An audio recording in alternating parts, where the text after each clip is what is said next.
My name is Azeem Majid, and I'm an international gambling recovery specialist, and I'm the lead problem gambling certified peer recovery specialist with the Virginia Partnership for Gaming and Health at VCU. And I'm also the Region 5 coordinator. In thinking about my experience prior to recovery, prior to entering into recovery. I want to take advantage of this opportunity to share a little bit about my journey from addiction to recovery. So, I was born and raised in Norfolk, Virginia. I have 13 siblings. Seven of us are by my mother. She provided for us to the best of her ability. And my father, he was an alcoholic. My father, right now to this day, he's also in recovery. And he evolved to be a phenomenal man. But as a child, my father, he wasn't the type of person that a young boy who was in growing up in the circumstances that I was raised in, those straitened circumstances, he wasn't the type of father figure that I needed. And as a child, I also struggled with anger issues. I struggled with depression. I also struggled with alcohol, the consumption of alcohol as a child. And I sought refuge in the street as a child. There's a lot of things that I witnessed in my youth, even in my household. There was drinking in my household. As I said, my mother, she was a phenomenal woman. But I grew up around these things, drinking and smoking and gambling. Not only did I witness people gamble, playing, shooting craps for money, playing various different card games for money.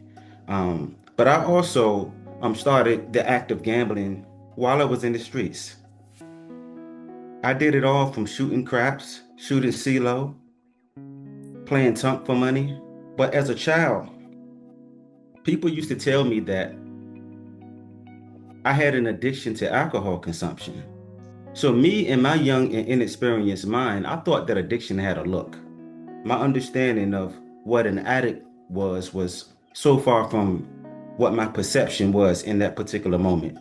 It wasn't until I found myself sitting in a Norfolk detention home at the age of 17, charged with 2 counts of robbery, capital murder, and malicious wounding, and also assault and battery.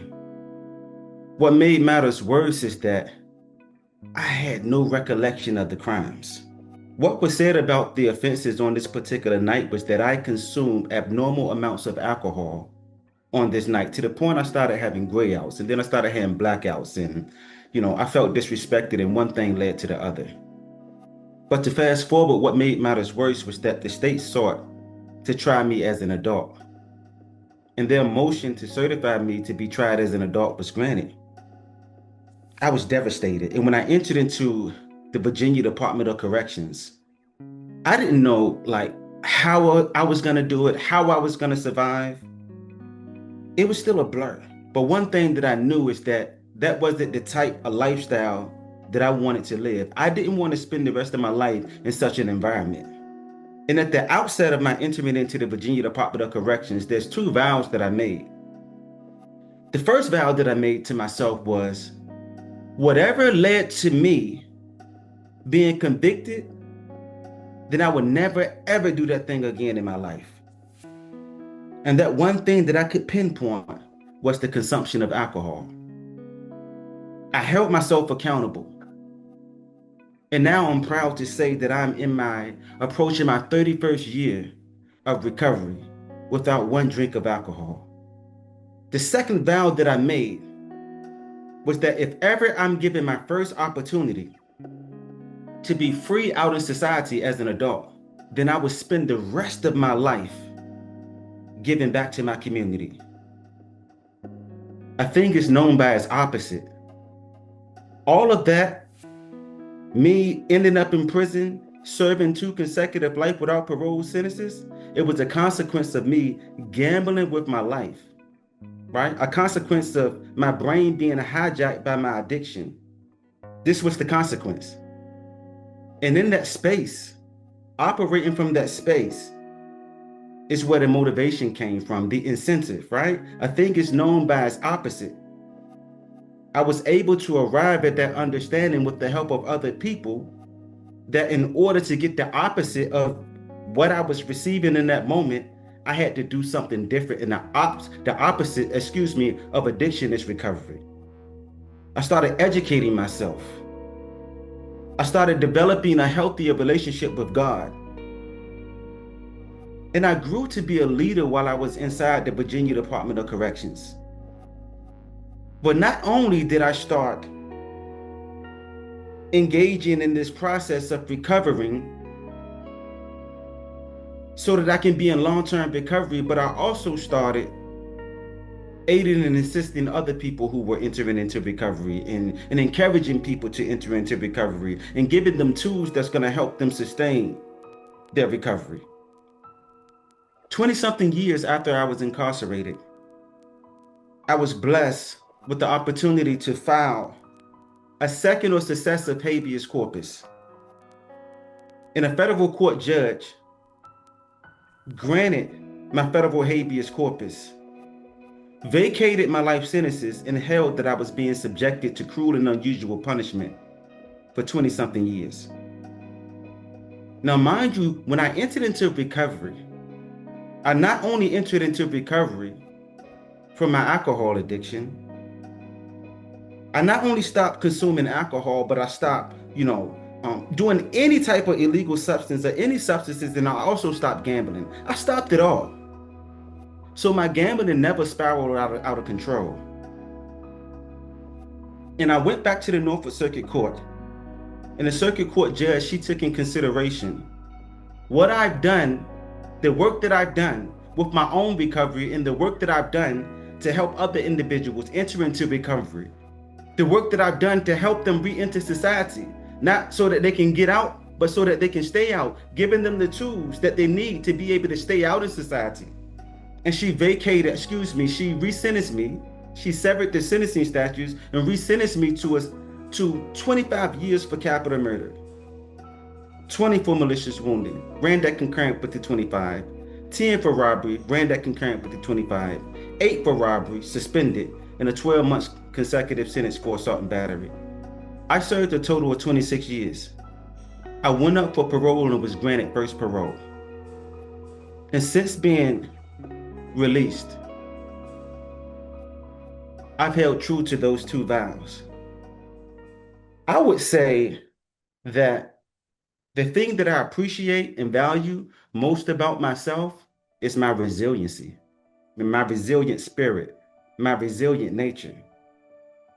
I really have an ability to really push forward and to go harder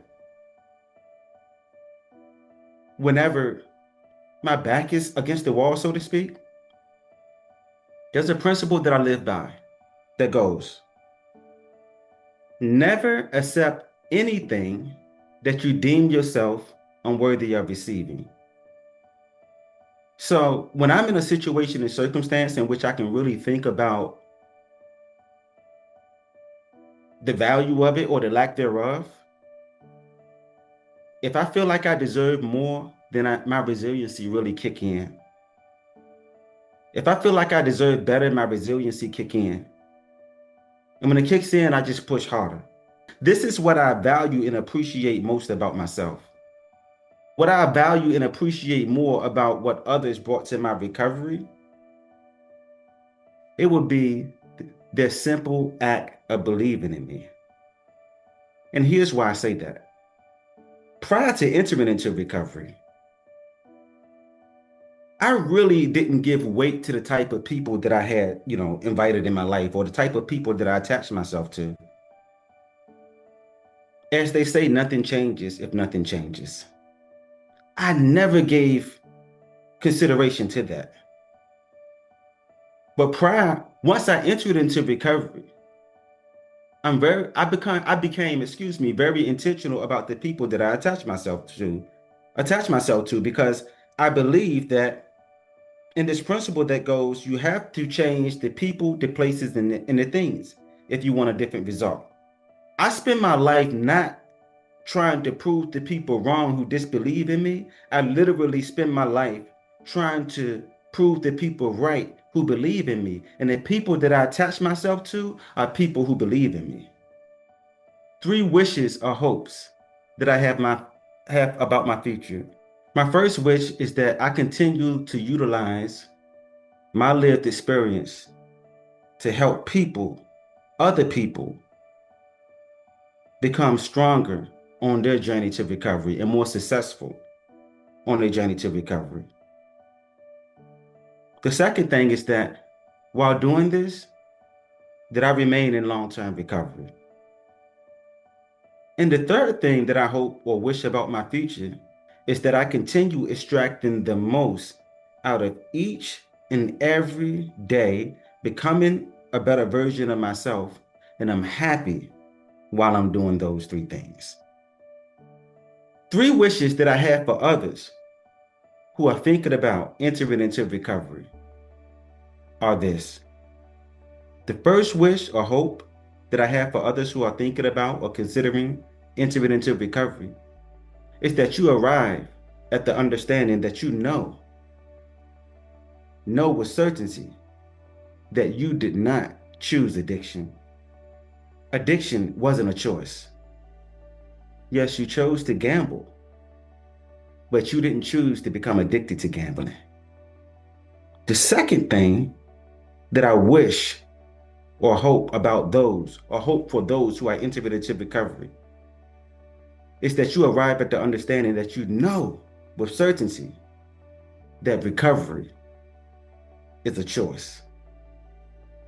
And the third thing that I wish or hope for those who are considering entering into recovery is that you know that there is hope, there is support, and there are solutions. In recovery, it is real.